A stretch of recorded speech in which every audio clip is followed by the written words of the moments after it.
So the 53-man roster, again, is set in stone. So in our previous video, we talked about the defense. In this video, we're going to look at the offense after the intro.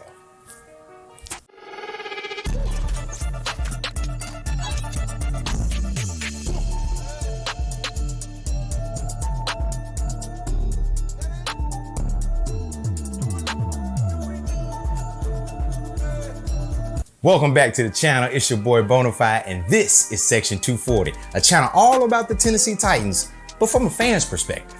Now, in our last video, we talked about the defense and how potent that they could be, but you know that you can't win ball games if you can't score points and do it often. So basically, last year, we were trash on offense for a myriad of reasons. Injuries, poor quarterback play, poor offensive line play. Todd freaking Downing. Okay, so, you know, the 53-man roster has gone through some changes. And like I said, through cut day, we've up, down, signed some people. So let's talk about the Titans offense in this video. So last year, I'm not going to beat this dead horse. I'm gonna beat it a little bit, but this offense was definitely a weak point throughout the season. It was predictable, uninspiring, and it was just overall just wasn't good. I can remember on multiple occasions where I was watching games and I was like, man, I know what's coming. So if I know what's coming and I'm sitting on the couch, the defense knows what's coming. I mean, it was run, punt. No, it was run, pass, punt. No, it was run, pass, punt. It was some combination of that. I can't even remember. That's how bad it was. I got PTSD. I'm freaking out because I thought about that offense. It was terrible. So now I'm blaming a lot of this on the poor play calling of Todd Downing. We should have known that Todd Downing wasn't going to be a good OC. I mean, he had previous history in with the Raiders that showed you he wasn't good at this job, man. But you know, Mike, Mike is loyal to a fault. I'm not even gonna put that on Coach. I'm gonna put a little bit on Coach, but he's loyal to a fault. And you know, it probably had something to do with John Robinson's ego getting in the way too. We'll talk about that another day. But we couldn't score 30 points that whole year. I don't even know if you paid attention to it. I don't know if you weren't on social media, you probably didn't think about it. But for the entire year, we never scored more than 27 points a game. Even in that game against Green Bay, when we went up to Green Bay and won the game, we only scored 27 points. 27 points all year. The offense was basura, man. It was terrible. So Mike had to do what he had to do.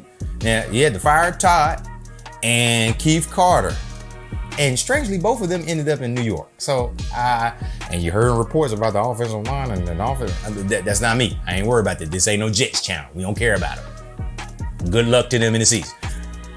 We promoted Tim Kelly to OC. Now, we also interviewed Charles London for the OC spot. We didn't hire him for that, but we brought him on as a quarterback coach. And we shifted a lot of coaches around. So I think Pat O'Hara moved from like a pass game, from the QB coach to the pass game apps. A lot of things shifted on the offensive coaching side. So, and I think about it, even when you thought about that and all of the changes and the word analysts and things like that, it was really nothing to write home about because we were looking at it at that given time of okay, Tim Kelly's the OC, got some more offensive coaches.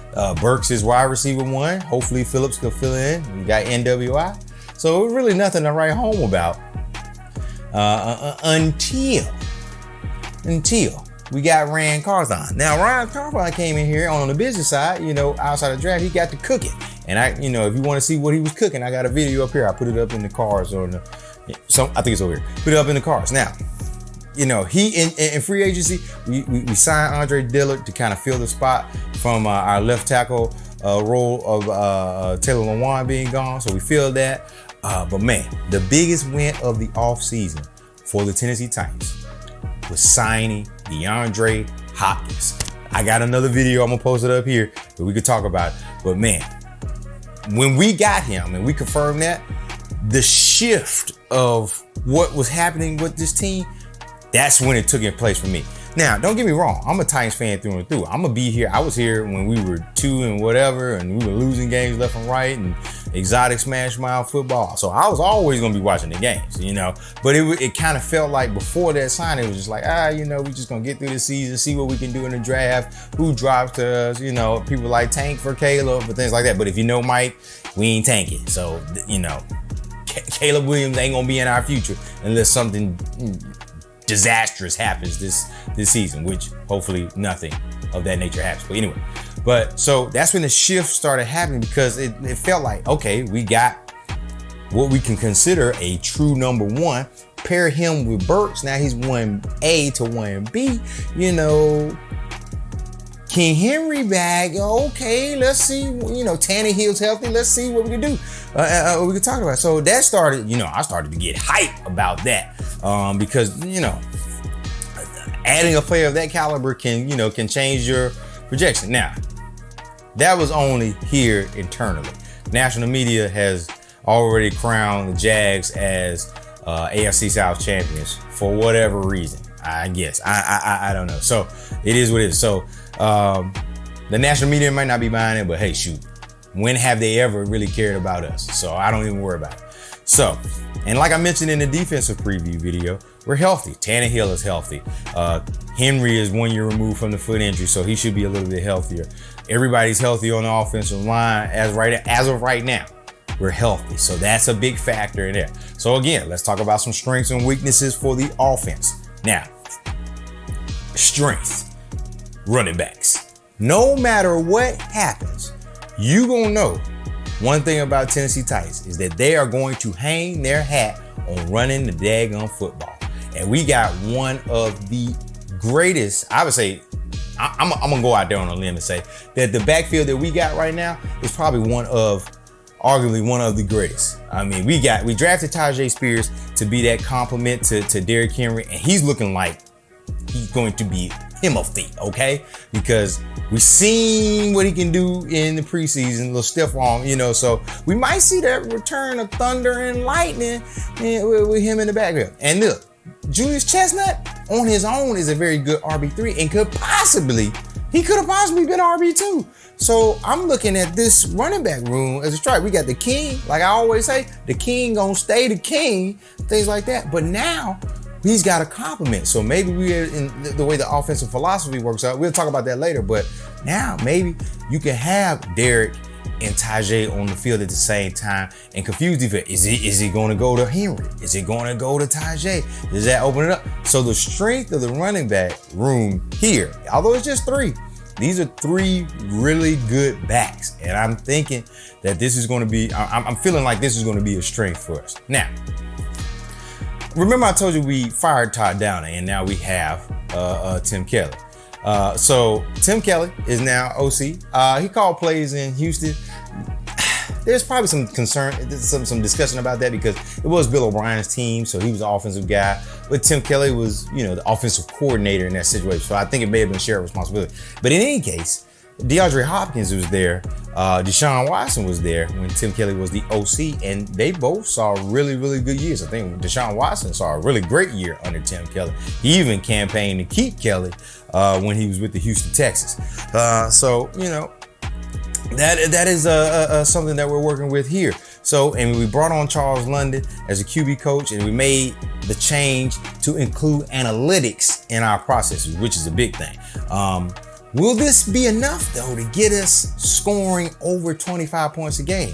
Now, like I said, Kelly had success with Hopkins in Houston, so I'm thinking he's going to open up the passing game a whole lot more. And I say that, you kind of try to read tea leaves as a fan. Like, hey, if you look at the 53-man roster, we only kept 3 tight ends, but we kept 7 wide receivers. Okay, why do we need so many wide receivers? Maybe we're gonna be using a lot more concepts, things like that. I'll leave that to the pundits to kind of break down. But when you're reading that and you're looking at it, it's like, okay, they obviously gonna pass the ball a little bit more because we don't have that many tight ends. But never know what the 53 actual, active roster will look like on a day-to-day. But still, it looks like it. Even in preseason, it looked like we passed the ball way more, and we had a lot of different concepts. I can't remember his name, but he runs a YouTube channel called the QB School. He breaks down QB play and performance from games, but he did a lot from the preseason. And he did Malik Willis, I think, twice. And then on the second game, when Malik really had that really great game, we had some ups and downs and things like that. He kind of showed, even though he was talking about Malik, he showed some of the concepts that we're running. And he even mentioned that it was nice to see us running concepts that were more modern or something to that effect. But, you know, that was definitely a good review. It's good something for you to check out, even if you try to glean things from all of the other perspectives. So, you know, you got Hopkins, you got Burks, we got Chig, we got Henry and Tajay. I'm thinking that the offense is going to be, it's got to be more explosive. We were at ground zero. I mean, our offense was trash last year. You know, if I haven't said that multiple times. But now you add these players in here, the second year Burks, DeAndre Hopkins, second year Chig. Now you probably see a little bit more dynamic. We may have some more explosive plays, things like that. So I think it takes a step forward. And then that passing game is going to open up the running game. So, man, you never know.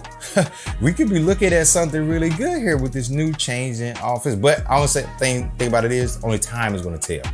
And usually my barometer is the first 4 games. The first game is a liar, as we all know. But the first 4 games, not the 3, but the first 4 games, when you put those together, it kind of gives you what your identity is going to be throughout the year. You know, unless, you know, other things happen. So definitely looking at that. Now, offensive line. The offensive line is always going to be a focal point for us because we like to run the ball and we need to protect the quarterback. That's one of the other things that Mike talks about, you know, that wins games, protecting your quarterback. Now, if we plan on making any noise in the playoffs, any noise in the division, we got to make sure that this line is up to snuff. Mike, you know, he said they were all right, you know, they need to come to jail together. You know, I heard a lot about Skoronski. We hired a new offensive line coach. I'm not going to butcher his name. I'm just going to put it up here. I can't pronounce it. I'll get better at that. Skoronski's looking there. Dillard, run skill and free agency. You know, so is it going to be enough to keep Ryan Tannehill protected and upright long enough to get the ball to these playmakers? And it's going to be good enough to open up lanes for Derrick to do it. You know, Brewer's the new center now. So, you know, how tough is this line? How good can they really be? So that's always going to be emphasis. I'm not going to say it's a weakness, but I think it's definitely going to have to be an emphasis on them. So, but like I said, time can only tell. We have to see them play a full game to kind of see what they can do, you know. So maybe game 2, after we play that game against the Chargers, maybe we'll know a little bit more about who's really ready to go in this regard. So wrapping this thing up, for our offensive preview, I think the offense can only get better than it was last year. I mean, anything worse than last year, and it's an utter failure from top on down. And that's just because, and I feel like we're going to do better because a lot of the changes that we made on the offensive side of the ball, that was quite the overhaul. And, you know, good job. Shout out to Rand for what Rand and Mike, what they were able to do with the limited amount of cap space, the limited amount of funds, you know, working and moving things around. You know, so shout out to them. So if we can keep Ryan Tannehill upright, I think he has some chance to do some damage in that passing game. But like I said, year 2 Burks, Chig, D-Hop, Derrick is going to be Derrick. And then you sprinkle in a little Tajay Spears in there to kind of, you know, be the Rocket Raccoon to Derrick Star-Lord. Shout out Marvel. But, you know, it's really hinging on the offensive line. If the offensive line, as any team is, but specifically for us, if the offensive line can play better than it has been in years. So that's definitely one we want to look at in that regards. But if you made it this far, I appreciate you. Don't forget to like, comment, share, and subscribe, because I say we have a lot of room in the section. So it's room for your friends. So let them know. Let them know. We got plenty of more things that are coming up. Like I said, I'm going to be in the game in New Orleans this coming up week. So I'm definitely going to be excited about that. So make sure, like I said, subscribe and hit the notification bell so you don't miss any videos when I drop them. And until then, I'll see y'all. Tighten up.